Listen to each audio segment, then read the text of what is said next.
Okay, your test one, question one will be on the crystal structure. Second question for test one will be on the mechanical properties. Okay, then your lab will start week 7. Week 7. Then your test 2 will be CL3, CL4. Huh?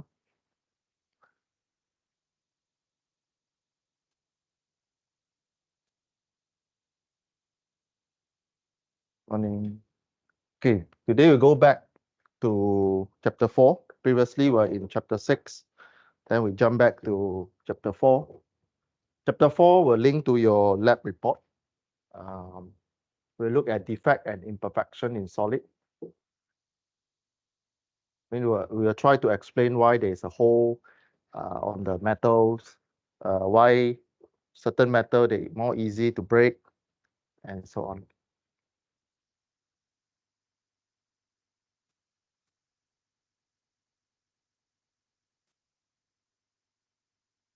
Okay. Now, how metal become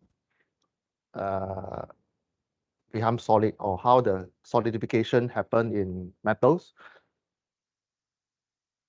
Imagine metals, you heat it up and then become a liquid. So this blue color is a liquid metal. Right?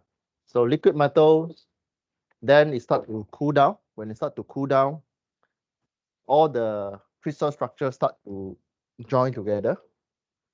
So you will form a nuclear, NuClei. So nuclear start to form in the liquid of metals.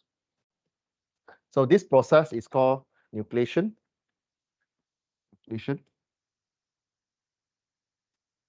Then it start to grow the crystal grain.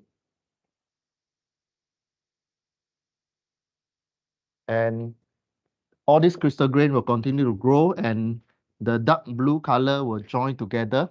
However, there will be boundaries joined together. The boundaries will form as grain boundaries. Okay. So there are a few keywords here. One is nuclear. One is crystal form grain. So this is small grain. When this small grain grow, it will form grain boundaries. So these are the picture that we expected you to draw on the answer if the question asks you the formation of metal or solidification process of metals. You draw the first metals, first diagram, second diagram, third diagram. Then you explain what happened. What happened? So this one you will see under microscope. So this dark line, grain boundaries will be here. These are the grain boundaries. Then the shape, all these shape, they are crystal structures that you learned in chapter 3. This shape.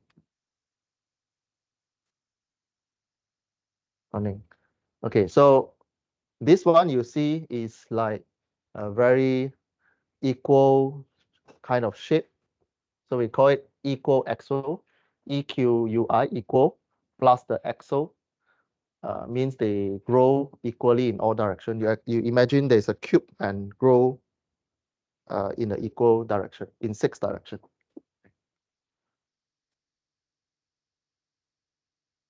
Okay, the rest you read. So again, this 3 diagram is important. This 3 diagram is important. When the question asks you solidification process, normally will be the section A theory kind of question. 5 marks, about 5 marks to 6 marks. All right. So this one, if the question asks you about solidification, there are 3 diagrams, then usually there will be 3 marks, 6 marks. Each diagram will give you 1 marks, and then you explain. Maybe 2 marks with the explanation.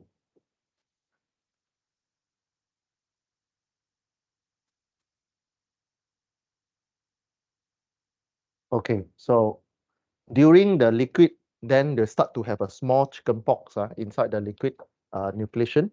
So there are 2 types of nucleation. One is homogeneous, another one is heterogeneous. Homogeneous means homo means same. Heterogeneous means different behavior, different things you will see inside the things.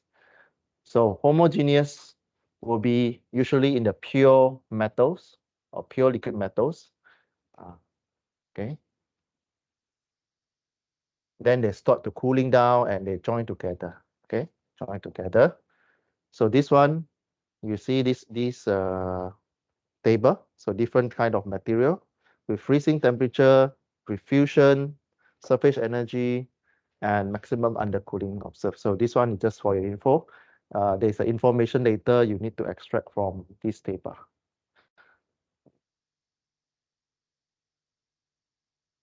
Okay, so when a small chickenpox nucleus, it will grow into crystal, and they must reach a critical size. So this critical size means they are already stable. So from a chickenpox, grow bigger, bigger, and bigger. Then when you reach critical size, then we say the nucleus becomes stable. Okay.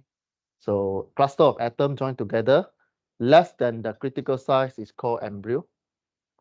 It's like a small baby before come out from mother womb. Okay. So this one is a liquid, metal liquid, very hot. So with nuclear. So this nuclear, it will reach stable state.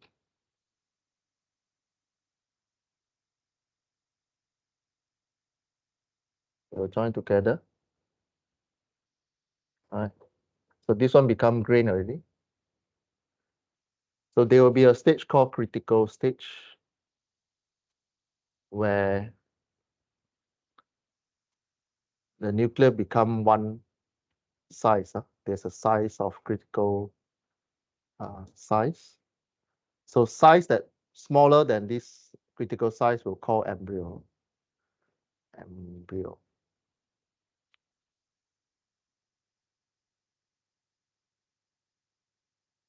And this one is called nucleus.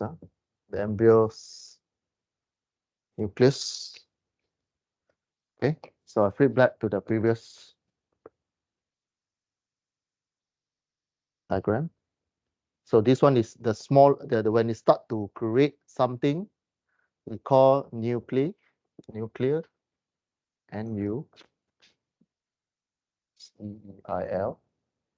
Then it start grow and stable become nuclear.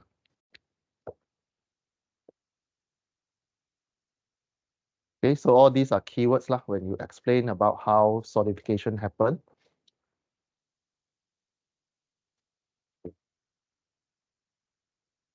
So from nuclei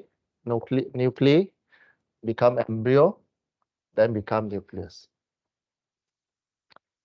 So the embryo will continuous to preform and redissolve into molten metal due to, so this one, when you heat it up, it will still resolve and then it will continue to grow. Okay. So in the homogeneous nucleation, homogeneous means pure metals, pure metals. So when you solidification process, there are two energy happen inside, right? There are two energy involved in the transformation of your state from liquid to solid, right? So one is called volume free energy. Volume free energy is released during you change from liquid to solid, and the surface energy is when new solid surface form. There are two. One is volume, EV. One is ES. So volume is changing of state, liquid to solid. Another one is on the surface. Right. So there are two. So expect later you will see formula, the total energy for solidification. It consists of EV plus ES. There are two. There are two. So for example, lead. Lead.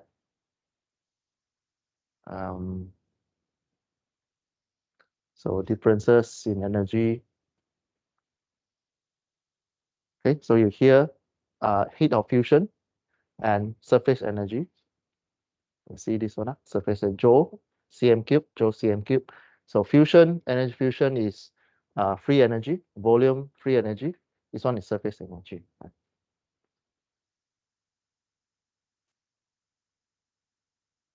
Okay, so to calculate the first one, the energy for that one, we'll use G, delta G.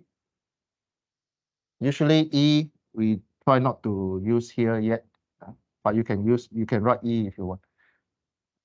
So in my slides, free energy change for spherical nucleus. So sphere, you know that the volume is 4/3 pi r cube multiplied by the change of energy for the volume. Okay, so if you look at this table, you see it's Joule over volume cm cube. So when you use this table, just be careful on the unit that you use. So in this chart, if you in our chart you see cm, then you change all the parameter into cm cube. If meter cube, then you change into meter cube. So there are different types of shape or volume change. It can be spherical, perfect like this. It can be open porosity. There is a hole with a shell outside. Elongated, broken, and so on. So these are the energy that's form the shape.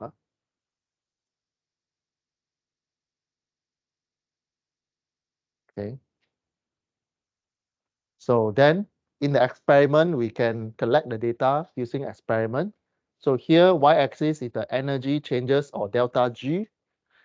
So there are, if you see the graph, so far energy graph, you see two types. One is delta E. This one is in chapter 1 or chapter 2 on the crystal structure or atomic sense. This chapter, you are seeing delta G, which is more on the solidification. It's still energy, but we use G to differentiate with the other chapter. Okay, so this one free energy, you see there are a few lines here. One is driving energy or volume energy changes. This is the radius of particles. So if the radius of the this is the R star means the critical size of the particles, critical size. So this is what we interested in. This is what we're interested in. So you have two energy. One is surface energy and volume energy or free energy of volume free energy. So there are two types. So you see two lines here. One is delta GV, one is delta GS. So when you plot these two graphs together and you find the summation of these two lines, you will form the blue line. So this one plus this one, you form one dot here. Here plus here, you get one dot here. So at the end, you get the blue line. Our interest on this graph is the R star, which is the critical size that we want to find. And for the since you see the graph, so another one is delta GS will give you 4 pi R squared gamma. This is the surface energy change.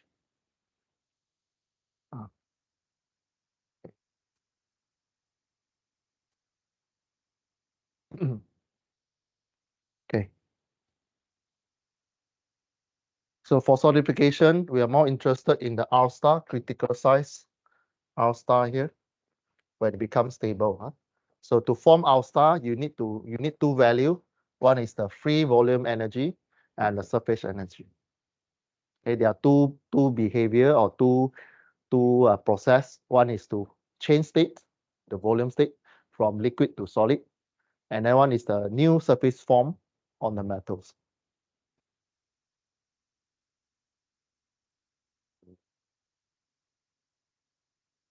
Okay, the rest you read lah.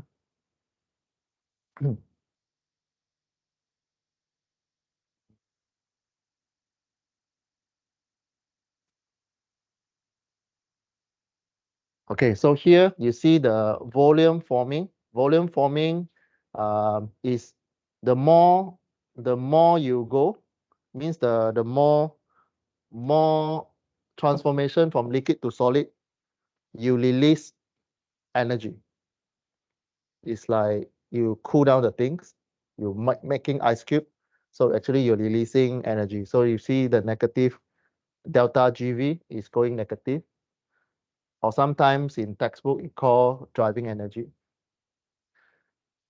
Another one is the surface free energy, the new surface form on the energy. So this 4 pi r square, if you look into a Google, this is the sphere surface area.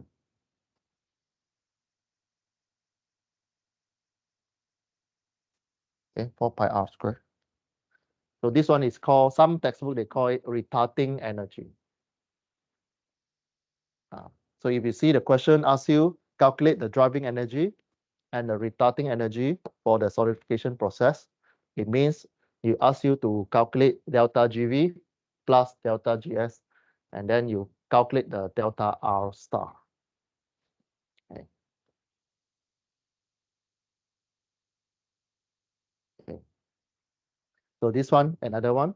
So there are two formula for today, delta GV and delta GS. These are today important formula. 4 pi r square gamma.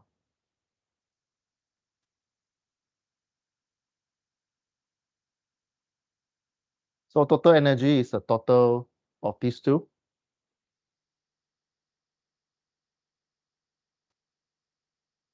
You combine two, you summarize, you factor out the thing. All right.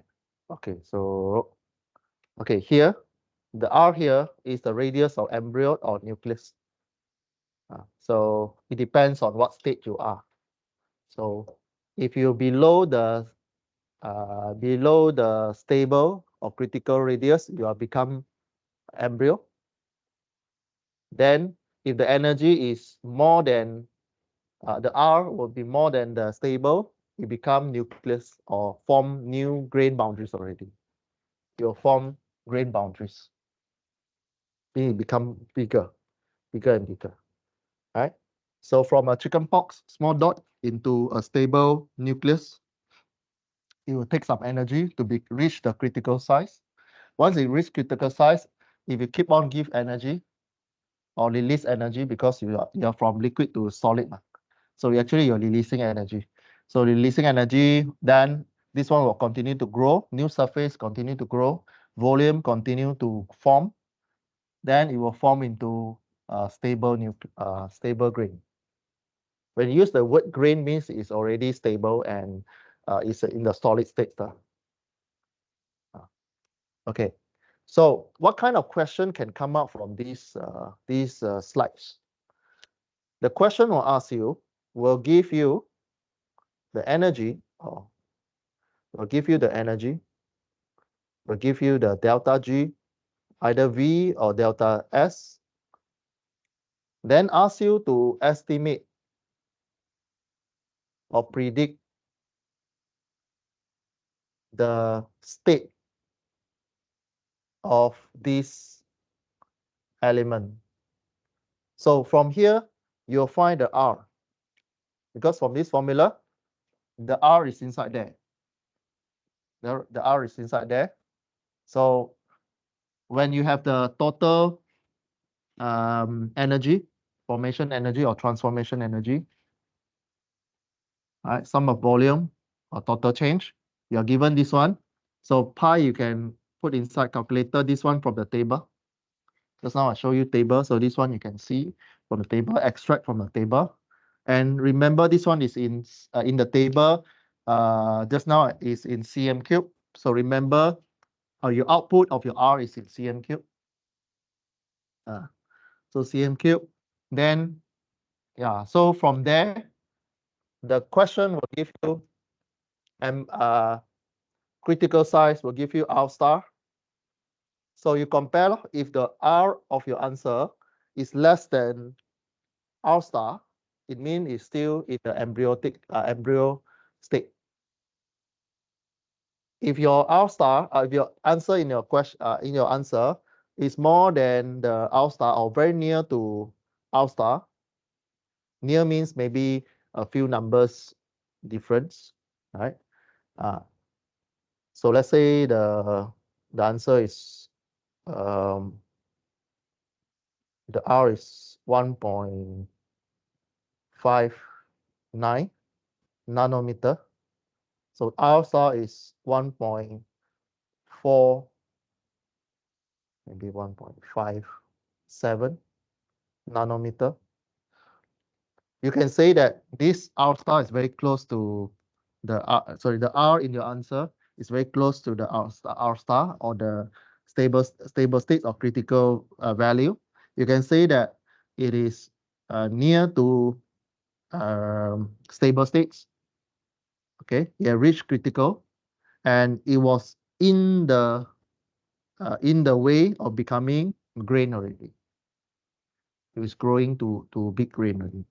But answer like this, you can say is very near to the R star. But it's more than maybe your answer become 1.6, 1.7, then it is a way past towards the grain development, right? Means it's ready to become bigger and bigger. Okay. Okay. So this is just a quiz question. What happens if more than a critical radius R star? So you just tell you that it continue to grow into larger particles or crystal.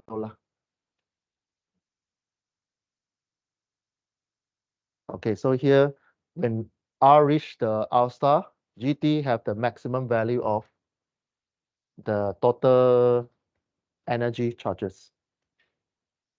It's reach the maximum value already. Okay. And then after this R star, it's going to drop. Going to drop.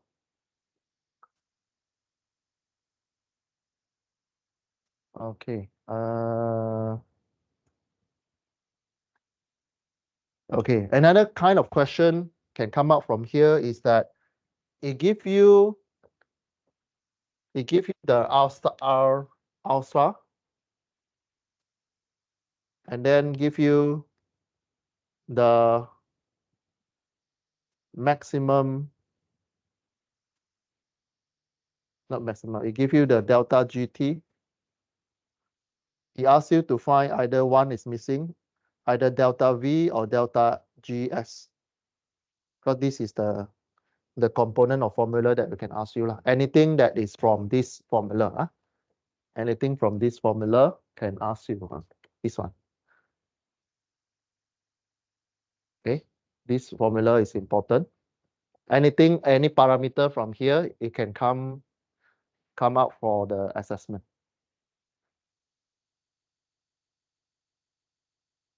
So if you have a total formation energy, then you can find the volume changes or the surface changes energy.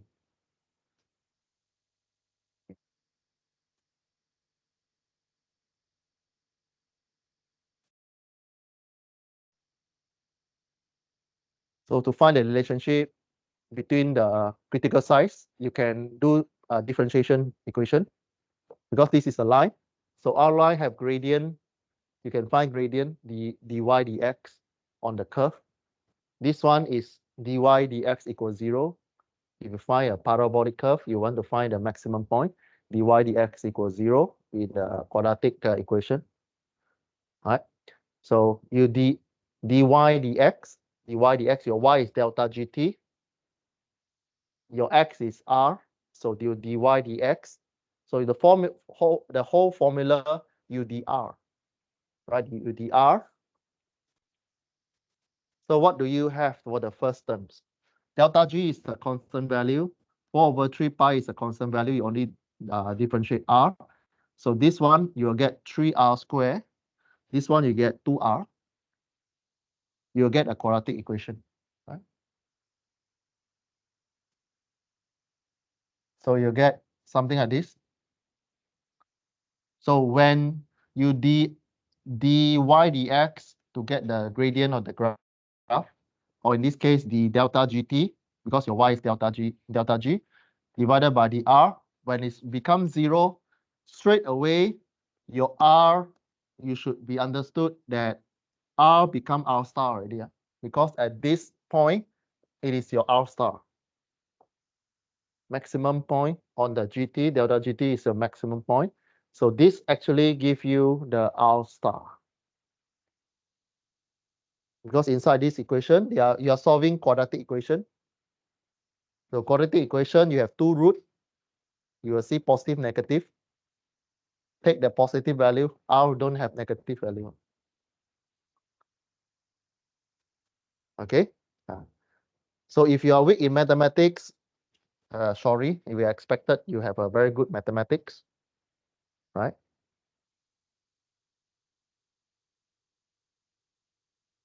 Again, if you're weak in mathematics, go and polish out your mathematics. There have been students, I've seen students repeat this module because he's very, very weak in mathematics, especially in differentiation and finding the roots for quadratic equation. Okay, you do the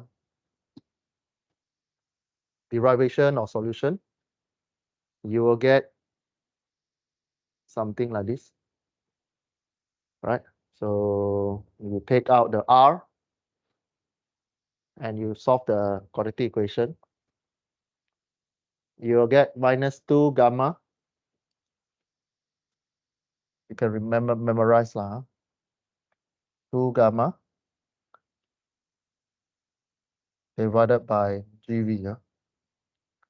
Gamma is a surface constant, surface energy constant. This one is the energy to form volume, change states.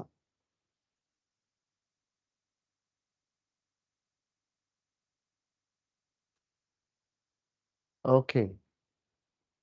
Once we have this equation, we can do critical radius under undercooling. So greater the degree of undercooling delta T below the equilibrium melting temperature of the metals. So greater the change in volume energy. So what does it mean? So when you,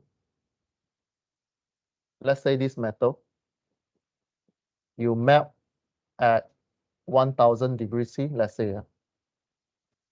So T melting is 1000 degrees C. And you cool it down. This one is liquid. This one is already liquid. So nothing nucleus inside. There's no chicken pox inside. So you cool it down. So you will grow the nuclear. Right? So the greater change in free energy of volume, because we want to form solid very quickly.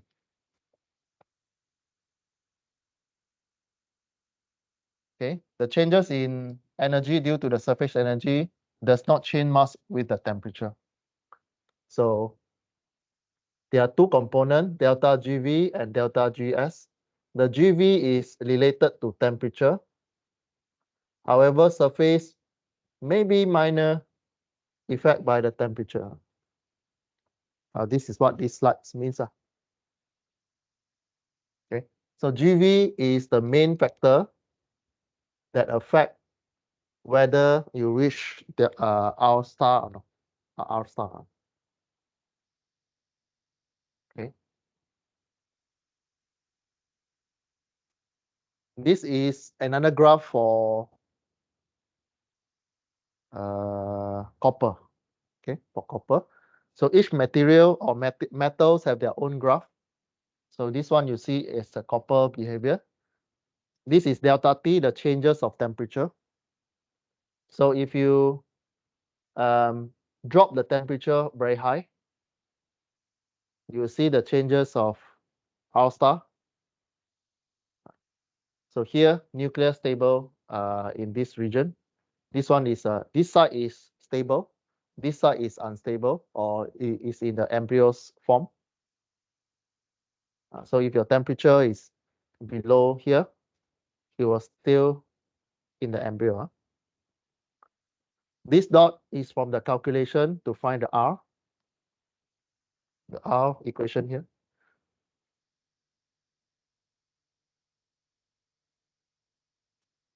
The rest you read. Variation, this is for copper. This is for copper. So you have one equation for that. It's delta HF and delta T is under cooling. R star for copper will be 2 gamma T melting. Tm is melting temperature. H delta H is a formation energy.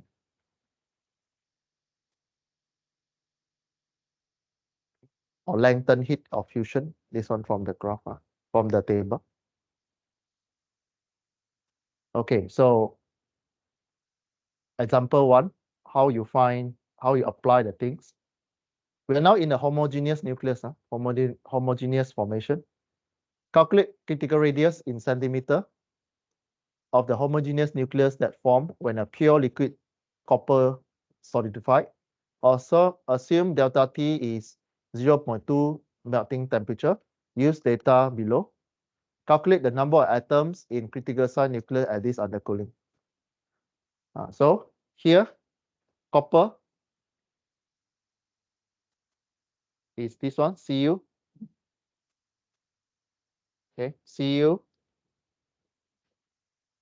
given in this table, delta HF is 1826 joule per cm cube. Surface energy 177 10 power minus 7 joule over cm cube. Maximum T maximum undercooling is 236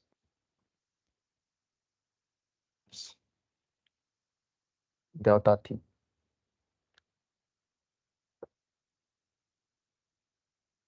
Okay. In our calculation, we need to use this formula. R star equal to 2 gamma Tm divided by delta HF delta T. So temperature we use for this module usually we use in Kelvin. All right. So you just substitute lah. So you're given the instruction of delta T undercooling equal to 0.2 T melting. So you go there. So 0.2 T melting is 273. Okay. 1083 melting temperature or freezing temperature. Okay, 1083. You change into delta T. You get 271 Kelvin. Gamma is 177 for surface energy. Delta F is formation or fusion. Make sure all the units is correct. Cm, gamma. Surface energy is Cm square. Heat fusion is Cm cube. You substitute there. Your answer will be in Cm. This one in Cm square. This one is Cm cube.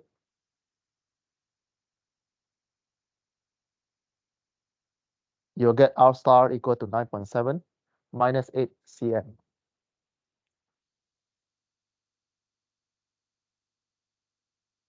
Okay, so nothing complex here. So second one, it asks you to calculate number of atoms in the critical size nucleus on this undercooling.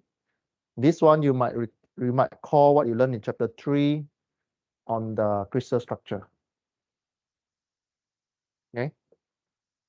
So that's why I asked you to remember 3-member for BCC, 3-member for FCC, 3-member for HCP.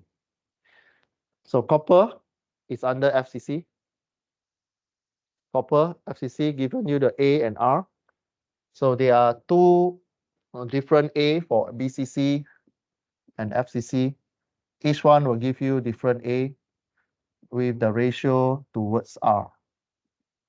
It will be different. Huh? So you need to recall. And you need to, in this question, you need to draw the cube. And then from here, of course, in test, we will remove this caption. Okay. I'll just remove this one. Selected metals, I remove this one at room temperature. You won't see this FCC. Of course, there are other metals inside here. Okay. So even though you see this one, you don't know whether it's FCC or BCC. You need to recall what you learned in chapter 2. So recall the A equal to what? R.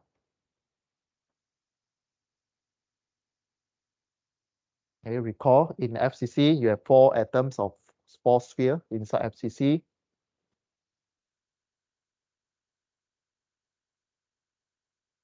So 1 sphere or 1 atoms equal to 4/3 pi r square, cube. So you have the R critical there.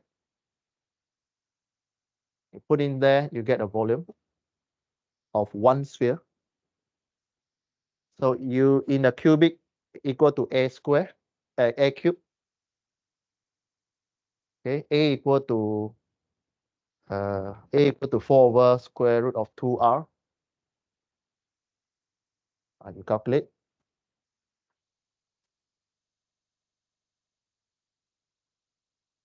Or is given in the table just now.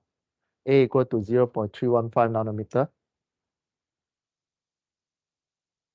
Remember to change this value in cm cube because this table gives you nanometer. So if you're weak in prefix, go home and do exercise. Huh?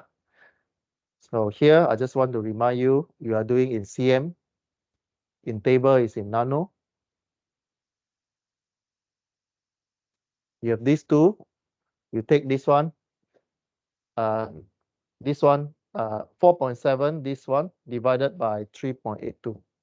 Then you get total atoms inside there, or a total sphere inside there. Okay.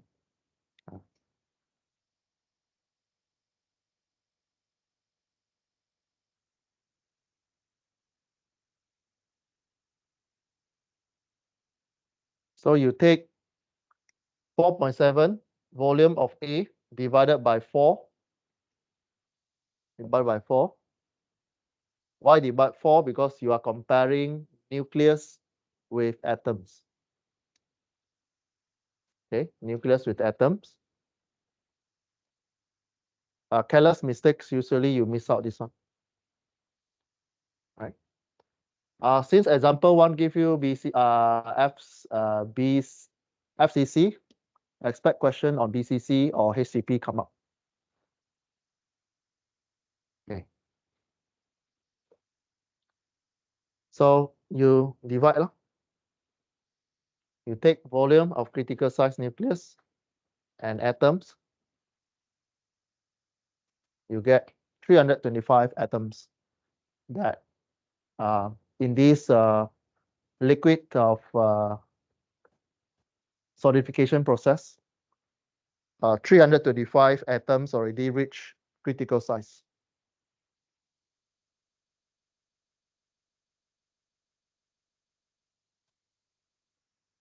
Okay.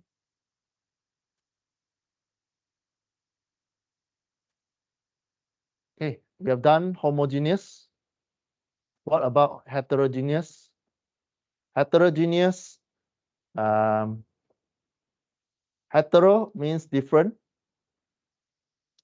different species or different what.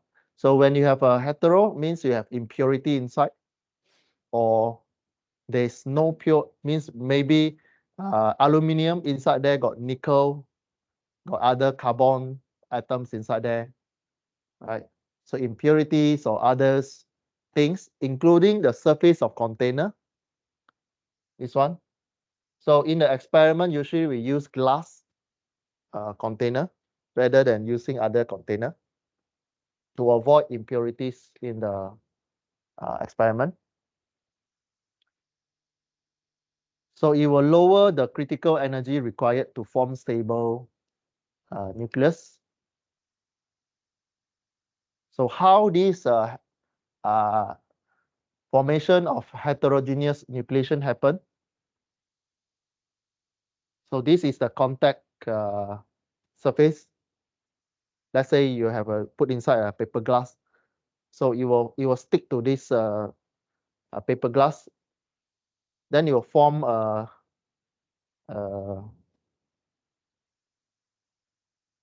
what called the round surface.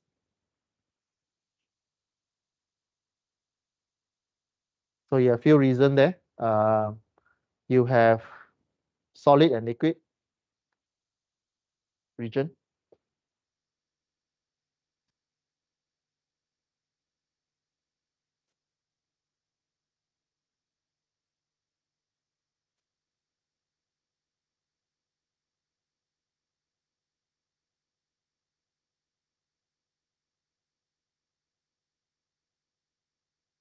Okay. So this one is a formation. Usually in our class, I'll just focus on homogeneous. I'll just focus on homogeneous. These are the things that do. So in heterogeneous, your R, just remember your R star will be smaller compared to homogeneous.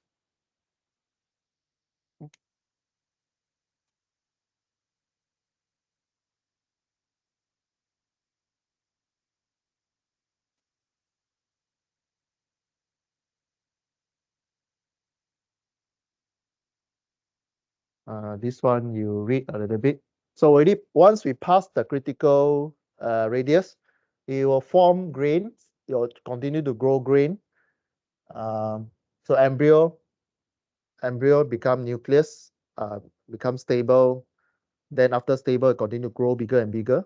So we already passed that stage. So you form grain, and when the dark blue color grain it grow and touch each other, the boundaries we call it grain boundaries. This one will be depends. This one will affect your mechanical properties. These are the area, weak area. When you break, you will break according to these lines. Right. So if you have different kinds of crystal structure, you call it polycrystalline. So if crystal is solidified metal, it's called grain. So surface between the grain is called grain boundaries and so on. The rest is nothing.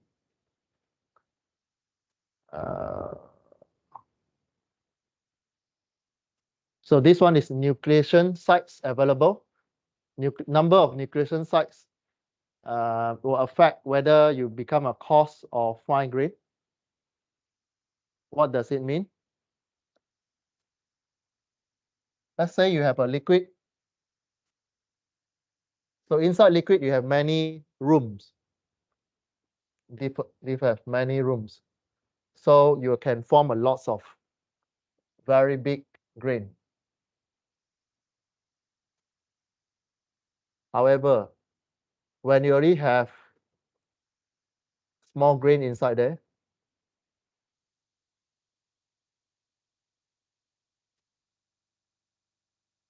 so to form new grain, you have little room here. So this one, you will see a smaller size of the nucleation sites. Then you'll form fine grain structure will result at the let's say here. Let's say this still have a pool of water liquid here. So you'll form fine grain over here.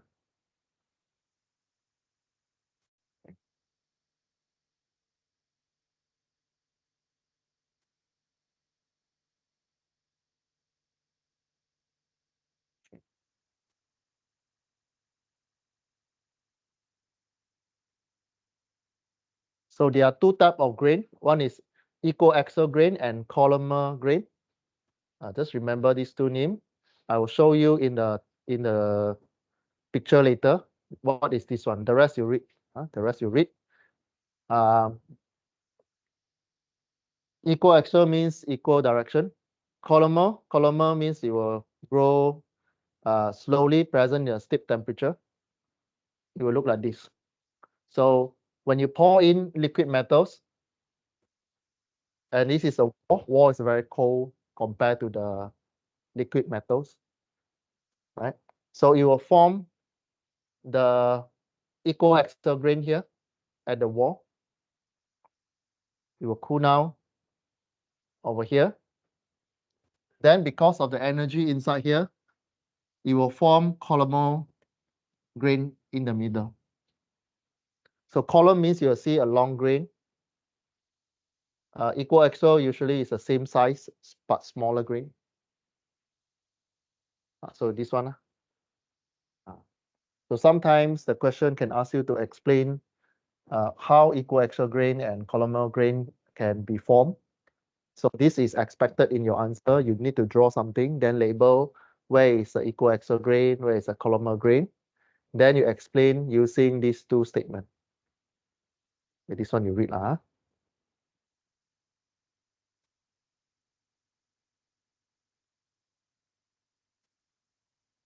Okay, so this one, okay, this one also you go and read.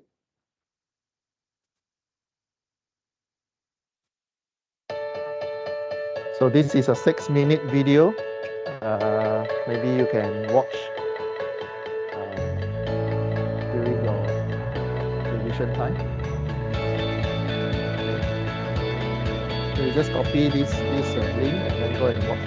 Or you can go and search casting subcutter for PDF.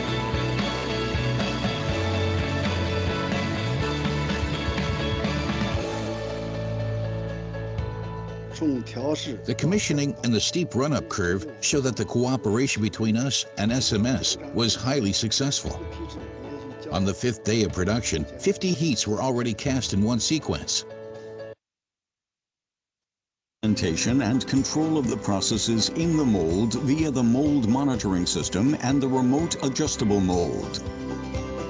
In the strand guide system, the level 2 process models, such as dynamic solidification control and This one you go and watch. already cast in.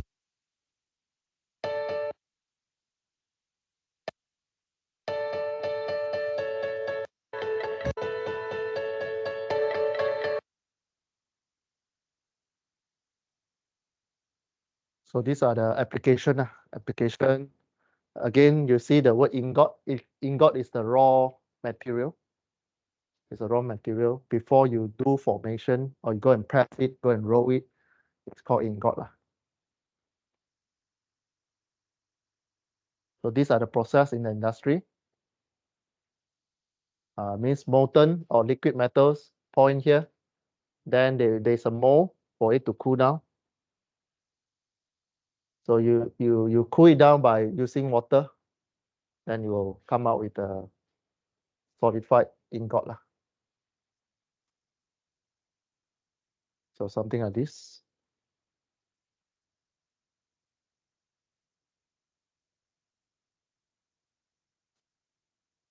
So you slowly squeeze outside from the mold.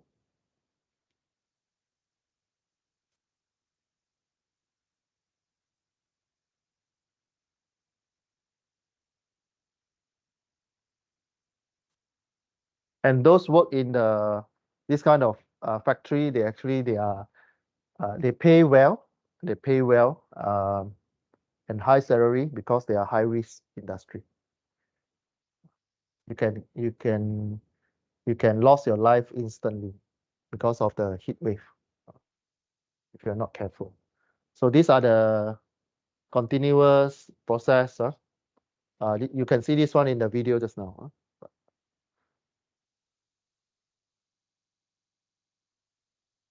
Okay, I think we have a short break here. Later, there's a calculation to calculate the composition. Stop here. We continue 9 o'clock. 5 minutes break.